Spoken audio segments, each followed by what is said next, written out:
Baik, bismillahirrahmanirrahim. Bertemu lagi dengan saya, Jusman. Dan kali ini kita akan masuk atau langsung menggunakan fungsi dari VLOOKUP dan HLOOKUP itu. Informasi untuk teman-teman, kalian bisa download di link yang sudah saya sematkan. Kalian bisa klik di kolom deskripsi ataupun di link yang sudah saya sediakan untuk file latihannya ini. Oke. Nah, kita sudah masuk ke kolom ini. Kita di sini akan menggunakan langsung rumus VLOOKUP dan HLOOKUP. Cuma yang membedakannya bagaimana kita melihat penggunaan VLOOKUP dan HLOOKUP itu dari tabelnya. Nah, di sini ada tabel, ada nama pesanan, nama customer, jenis kelamin, dan domisili. Sedangkan di sini sudah kosong dan ini nomor pesanannya sudah teracak. Maaf ya. Jadi kita akan lihat bagaimana dia bisa muncul ketika saya misalnya mencari kalau nomor pesanannya 106 maka nama customernya misalnya siapa. Nah, pertama kita analisis dulu datanya. Nah, ternyata tabel ini cocoknya kita menggunakan VLOOKUP karena bentuknya tadi apa kalau VLOOKUP? Ya, betul. Ya, betul. Tabel ini bentuknya vertikal. Maka yang digunakan adalah VLOOKUP. Lalu caranya seperti apa? Caranya klik, kemudian dimulai dengan sama dengan pada keyboard, kemudian kita klik VLOOK. Kalau misalnya sudah muncul di sini, bisa langsung diklik 2 kali di sini. Kemudian masukkan log value, maksudnya yang mana kita mau cari. Kita tadi mau cari nomor pesanan. Kemudian klik aja di sini. Nah, kebetulan pada keterangan di sini, komputer saya atau aplikasi Excel saya menggunakan koma. Karena teman-teman bisa saja di sini menggunakan titik koma. Kebetulan kalau di komputer saya menggunakan koma. Di laptop saya itu menggunakan koma. Maka seperti itu. Kemudian diminta table array-nya. Table array-nya kita masuk ke data referensi. Table array-nya. Kemudian kita blok semua. Lalu kita hitung. Ini berada di kolom berapa.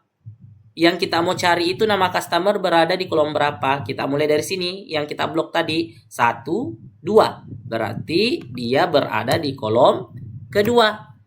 Kemudian kita koma lagi bagi yang menggunakan koma dan gunakan titik koma bagi yang komputernya atau laptopnya menggunakan titik koma.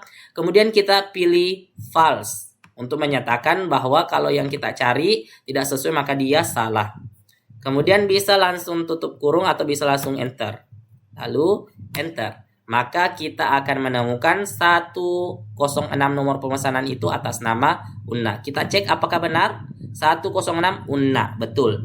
Nah, untuk cepat mencari ini kita bisa langsung klik 2 kali di sini. Tapi jangan salah, ingat, tabel referensinya itu harus dikunci dulu supaya tidak bergerak-gerak. Jadi caranya menguncinya adalah ada yang langsung klik atau ketik di keyboardnya F4. Kebetulan laptop saya itu harus diklik dulu itu Fn plus F4. Jadi saya arahkan dulu ke sini yang saya mau kunci yaitu A2, Fn, F4 ditekan bersamaan, kemudian ada tabel D11, kemudian Fn, F4 ditekan bersamaan, maka ketika berbentuk dolar seperti ini maka dia sudah terkunci. Maka enter, dan ketika kita mau temukan yang lain cukup klik di sini 2 kali. Maka sudah ketemu langsung. Dan itu cukup 2 kali klik saja. Ting ting, sudah ditemukan. Nah, itu nama customer. Ayo teman-teman sekalian, kalau mencari domisili dari tabel yang ini kira-kira masih menggunakan VLOOKUP atau HLOOKUP? Ya, betul, masih menggunakan VLOOKUP karena tabelnya masih sama. Oke, kalau seperti itu kita masukkan rumusnya tadi, diawali dengan sama dengan, kemudian VLOOKUP, klik 2 kali bisa langsung. Kemudian kita mau mencari lookup value-nya nama customer atau nomor pemesanan terserah. Supaya lebih gampang kita menggunakan nomor pemesanan aja supaya bloknya sama dengan cara membloknya yang awal tadi. Maka kita gunakan ini. Kemudian koma. Pertanyaan apakah bisa kita blok yang nama customer? Boleh aja. Cuma nanti ketika kita drag tabel referensinya itu, kita tidak perlu lagi ambil kolom nomor pemesanan. Supaya seragam, kita gunakan nomor pemesanan aja. Kemudian kita masuk ke tabel referensi. Kita tarik seperti awal. Kemudian, apa yang kita cari tadi? Apa yang kita cari? Domisili ya. Berarti 1, 2, 3, 4. Berarti dia berada di kolom 4. Kemudian sama, kita gunakan false. Kemudian enter. Nah, supaya tidak hilang atau supaya tidak error, tidak pindah-pindah tabel referensinya, kita kembali kunci dari A2 tadi, Fn, F4 bersamaan ditekan. Begitupun D11, Fn pada keyboard bersamaan ditekan dengan F4. Oke, maka enter, lalu drag atau klik 2 kali di sini, maka muncul seperti itu.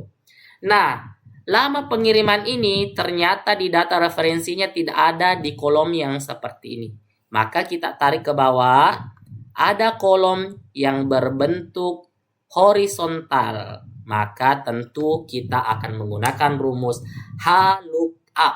Betul sekali. Sekarang kita masuk. Bagaimana caranya teman-teman? Tetap sama, diawali dengan tanda sama dengan, kemudian kita tulis HLOOKUP atau klik langsung di sini kalau sudah muncul. Kemudian apa yang ditanyakan? Lama pengiriman dari domisili yang ada. Berarti kita kliknya yang domisili di sini. Berarti kita klik D2, kemudian koma atau titik koma. Kemudian kita masuk ke data referensi, kita blok secara horizontal, kemudian koma. Kemudian dia berada di kolom berapa? Berarti cara hitungnya ini justru ke bawah. Jadi 1, 2. Berarti 1, 2. Berarti dia di kolom kedua. Kemudian false atau bisa langsung ditulis 0. Kemudian enter. Maka jadinya 2 hari. Supaya tidak pindah-pindah lagi, kita kunci dengan Fn bersamaan ditekan Fn dan F4 pada keyboard. Fn, F4. Ada juga yang bisa langsung F4 ya, tergantung laptopnya. Oke, Fn, F4 ditekan bersamaan, kemudian enter, lalu drag aja ke bawah atau klik 2 kali terserah kalian. Maka sudah jadi, selesailah rumus VLOOKUP dan HLOOKUP, dan kita bisa lihat secara langsung bagaimana penggunaannya dan bagaimana sifat dari tabel-tabel yang digunakan dari segi VLOOKUP dan HLOOKUP. Jadi simpelnya, kalau tabelnya seperti ini maka gunakan VLOOKUP, tapi ketika tabelnya berbentuk seperti ini horizontal maka gunakan HLOOKUP. Demikian teman-teman, semoga bermanfaat. See you the next content. Terima kasih. Assalamualaikum warahmatullahi wabarakatuh.